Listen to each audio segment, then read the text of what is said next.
ಮಕ್ಕಳಿಗೆ mobile ban ಮಾಡಬೇಕು ಅನ್ನುವಂತಹ ಪ್ಲಾನ್ ಗುಡ್ ಐಡಿಯಾ ಅಂತ ಹೇಳಿದ್ದಾರೆ ಜನ. 16 ವರ್ಷದೊಳಗಿನ ಮಕ್ಕಳಿಗೆ ಮೊಬೈಲ್ ಬ್ಯಾನ್ ಚಿಂತನೆ ನಡೀತಾ ಇದೆ. ಸರ್ಕಾರ ಚಿಂತನೆಯನ್ನ ನಡೆಸ್ತಾ ಇರುವಂತದ್ದು 16 ವರ್ಷದೊಳಗಿನ ಮಕ್ಕಳಿಗೆ ಮೊಬೈಲ್ ಬ್ಯಾನ್ ಮಾಡಬೇಕು ಅಂತ. ನಿಜಕ್ಕೂ 16 ವರ್ಷದೊಳಗಿನ ಮಕ್ಕಳಿಗೆ ಮೊಬೈಲ್ ಯಾಕೆ ಬೇಕು ಅನ್ನೋದೇ ಬಹುದೊಡ್ಡ ಪ್ರಶ್ನೆ ಆಗಿದೆ. ನಾವು 90s ಕಿಡ್ಸ್ ಎಲ್ಲ ಏನಿದ್ವಿ, ನಮ್ಮ ಕೈಗೆ ಮೊಬೈಲ್ ಸಿಕ್ಕಿದೆ ನಾವು ಡಿಗ್ರಿಯನ್ನ ಮುಗಿಸಿದ್ಮೇಲೆ PG ಮಾಡೋ ಹೊತ್ತಲ್ಲಿ. ಅದು ಕೂಡ ಏನಪ್ಪ ಹಾಸ್ಟೆಲ್ಗಳಲ್ಲಿ ಅಂತ ಹೇಳಿದ್ರೆ ಮಾತನಾಡಬೇಕು ಅಂತ ಅಷ್ಟೇ, ಒಂದು ಬೇಸಿಕ್ ಸೆಟ್. ಇವಾಗೆಲ್ಲ ಟ್ಯಾಬು ಐಫೋನೇ ಬೇಕು ಅಂತ ಕೇಳುತ್ತೆ ಮಕ್ಕಳುಗಳು. ಸೊ ಇದಕ್ಕೆ ಮೇನ್ಲಿ ಪೇರೆಂಟ್ಸೇ ಕಾರಣ ಆಗಿರ್ತಾರೆ ಅಂತ ಹೇಳಿದ್ರೆ ನಿಜಕ್ಕೂ ತಪ್ಪಾಗೋದಿಲ್ಲ. ಬಿಕಾಸ್ ನಾವು 24 ಗಂಟೆ ಮೊಬೈಲ್ ಇಟ್ಕೊಂಡು ಕೂತಾಗ ಮಕ್ಕಳಿನ್ನೇನ್ ಮಾಡುತ್ತೆ, ಅವು ಕೂಡ ಅದನ್ನೇ ಅಡಿಕ್ಟ್ ಆಗುತ್ತೆ. ಸೊ ಇದೀಗ ಫೈನಲ್ ಆಗಿ 16 ವರ್ಷದ ಒಳಗಡೆ ಮಕ್ಕಳಿಗೆ ಮೊಬೈಲ್ ಬ್ಯಾನ್ ಮಾಡಬೇಕು ಅಂತ ಹೇಳ್ಬಿಟ್ಟು ಸರ್ಕಾರ ಚಿಂತನೆಯನ್ನ ಮಾಡ್ತಾ ಇರುವಂಥದ್ದು. ಯಾವಾಗ ಜಾರಿ ಆಗುತ್ತೆ ಗೊತ್ತಿಲ್ಲ. ಸರ್ಕಾರದ ಚಿಂತನೆ ಜನಸಾಮಾನ್ಯರಿಂದ ಬೆಂಬಲ, ಪ್ರಶಂಸೆ ಕೂಡ ವ್ಯಕ್ತವಾಗ್ತಾ ಇದೆ. ಇನ್ನೇನ್ ಮಾಡಕ್ಕಾಗುತ್ತೆ, ಮತ್ತೆ ನಾವಂತೂ ಪೋಷಕರಂತೂ ಮನೆಯಲ್ಲಿ ಮಕ್ಕಳ ಮೊಬೈಲ್ನ ಕಿತ್ಕೊಳ್ಳೋಕ್ಕಾಗಲ್ಲ, ಕಂಟ್ರೋಲ್ ಮಾಡೋ ಪರಿಸ್ಥಿತಿಗಂತೂ ಇಲ್ಲವೇ ಇಲ್ಲ, ಹೇಳಿದ ಮಾತು ಕೇಳೋದಿಲ್ಲ. ಸೊ ಫೈನಲಿ ಸರ್ಕಾರದ ಚಿಂತನೆಗೆ ಪ್ರಶಂಸೆ ಕೂಡ ವ್ಯಕ್ತವಾಗ್ತಾ ಇದೆ. ಮಕ್ಕಳ ಹಿತದೃಷ್ಟಿಯಿಂದ ಸರ್ಕಾರ ಒಳ್ಳೆಯ ಚಿಂತನೆಯನ್ನ ನಡೆಸ್ತಾ ಇದೆ. ಮಕ್ಕಳಿಗೆ ಮೊಬೈಲ್ನ ಸಂಪೂರ್ಣವಾಗಿ ಬ್ಯಾನ್ ಮಾಡಬೇಕು. ಮೊಬೈಲ್ನಲ್ಲಿ ಒಳ್ಳೆಯದು ಕೆಟ್ಟದ್ದು ಎರಡೂ ಕೂಡ ಇರುತ್ತೆ. ಸಿದ್ದರಾಮಯ್ಯ ಸರ್ಕಾರದ ಈ ಚಿಂತನೆ ಉತ್ತಮ ಆಗಿದೆ, ಆದಷ್ಟು ಬೇಗ ಜಾರಿಗೆ ತನ್ನಿ ಅಂತ ಹೇಳ್ಬಿಟ್ಟು ಪೋಷಕರು ಒತ್ತಾಯಿಸ್ತಾ ಇದ್ದಾರೆ. ಗೌರ್ಮೆಂಟ್ ರೂಲ್ಸ್ ಒಳ್ಳೇದಿದೆ, ಮಾಡಿದ್ರೆ ಒಳ್ಳೇದಾಗುತ್ತೆ. ಯಾಕಂದ್ರೆ ಇನ್ನ ಅಷ್ಟ್ ಚಿಕ್ಕ ಮಕ್ಳಿಗೆ ಅದೆಲ್ಲ ಅವಶ್ಯಕತೆ ಇಲ್ಲ ಅಂತ ನನ್ನ ಅಭಿಪ್ರಾಯ. ಬೆಳಿತಿದ್ರೆ ಅದನ್ನ ನಾವ್ ಹೆಂಗ್ ಯೂಸ್ ಮಾಡ್ಕೋತೀವಿ ಅನ್ನೋದ್ರ ಮೇಲೆ ಅದ್ರ ಡಿಪೆಂಡ್ ಇದೆ.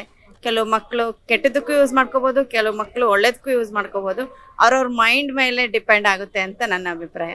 ಗೌರ್ಮೆಂಟ್ ರೂಲ್ಸ್ ಒಳ್ಳೇದಿದೆ, ಮಾಡಿದ್ರೆ ಒಳ್ಳೇದಾಗುತ್ತೆ. ಯಾಕಂದ್ರೆ ಇನ್ನ ಅಷ್ಟ್ ಚಿಕ್ಕ ಮಕ್ಳಿಗೆ ಅದೆಲ್ಲ ಅವಶ್ಯಕತೆ ಇಲ್ಲ ಅಂತ ನನ್ನ ಅಭಿಪ್ರಾಯ. ಬೆಳಿತಿದ್ರೆ ಅದನ್ನ ನಾವ್ ಹೆಂಗ್ ಯೂಸ್ ಮಾಡ್ಕೋತೀವಿ ಅನ್ನೋದ್ರ ಮೇಲೆ ಅದ್ರ ಡಿಪೆಂಡ್ ಇದೆ. ಕೆಲವು ಮಕ್ಕಳು ಕೆಟ್ಟದಕ್ಕೂ ಯೂಸ್ ಮಾಡ್ಕೋಬಹುದು, ಕೆಲವು ಮಕ್ಕಳು ಒಳ್ಳೇದಕ್ಕೂ ಯೂಸ್ ಮಾಡ್ಕೋಬಹುದು. ಅವ್ರವ್ರ ಮೈಂಡ್ ಮೇಲೆ ಡಿಪೆಂಡ್ ಆಗುತ್ತೆ ಅಂತ ನನ್ನ ಅಭಿಪ್ರಾಯ. ಮೇಡಮ್, ಈಗ ಕೂಡು ಕುಟುಂಬ ಇಲ್ಲ, ಈಗ ಎಲ್ಲ ಇಬ್ಬಿಬ್ರೇ ತಂದೆ ತಾಯಿ ಇಬ್ಬಿಬ್ರೇ ಇರೋದ್ರಿಂದ ಮಕ್ಕಳನ್ನ ಸಾಕ ತುಂಬಾ ಕಷ್ಟ ಆಗಿದೆ. ಮೊಬೈಲ್ ಇಲ್ಲದೆ ಈಗಿನ ಮಕ್ಳು ಯಾರು ಬೆಳಿತಾನೆ ಇಲ್ಲ.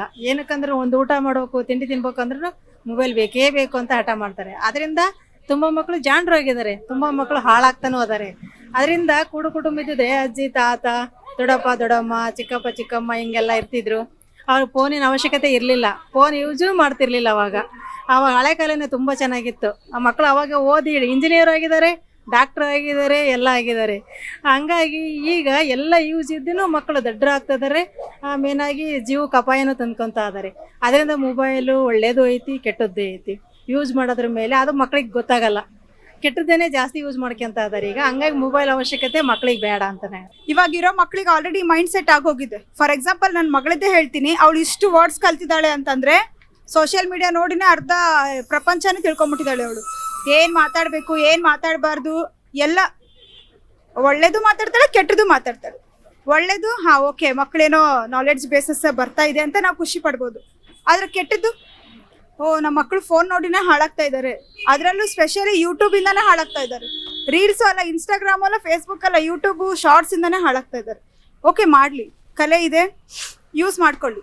ಬಟ್ ಅದನ್ನ ಬೇರೆ ತರ ಯೂಸ್ ಮಾಡ್ಕೊಂಡ್ರೆ, ಫಾರ್ ಎಕ್ಸಾಂಪಲ್ ಇವಾಗ ಮೊನ್ನೆ ಶಿವಮೊಗ್ಗದಲ್ಲಿ ಒಂದು ಘಟನೆ ಆಯ್ತು. SLC ಮಕ್ಕಳು ಅಲ್ಲಿ ಹೊಡೆದಾಡ್ಕೊಂಡು ಸತ್ತೇ ಹೋದ ಹುಡುಗ. ಯಾಕೆ ಹೇಳಿ?